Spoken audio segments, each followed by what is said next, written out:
Bugun biz sizlar bilan gipertermiya, ya'ni isitma va uning turlari haqida gaplashib o'tamiz.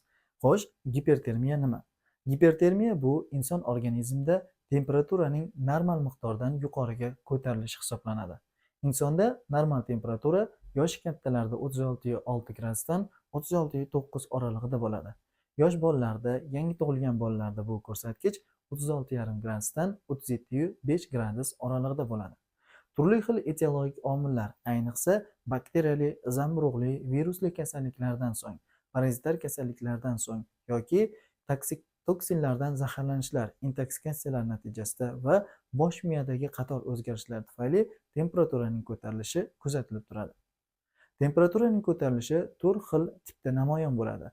Birinchisi, eng ko'p kuzatiladigani bu subfebril temperatura hisoblanadi. Subfebril temperaturada 37 gradusdan 37,9 gradus oralig'ida bo'ladi. Ikkinchisi bu febril temperatura. Febril temperatura 38 hamda 38,9 oralig'ida bo'ladi.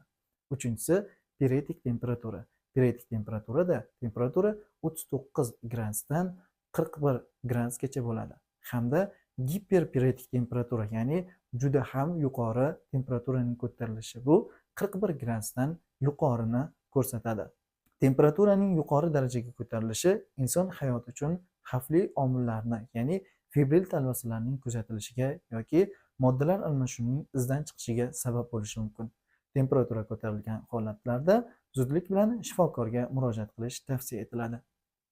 Temperatura ko'tarilganda birinchi yordam ko'rsatish haqida bilmoqchi bo'lsangiz, keyingi videolarimizni tomosha qiling. Unutmang, sizning salomatligingiz biz uchun juda ham muhim. Salomat bo'ling.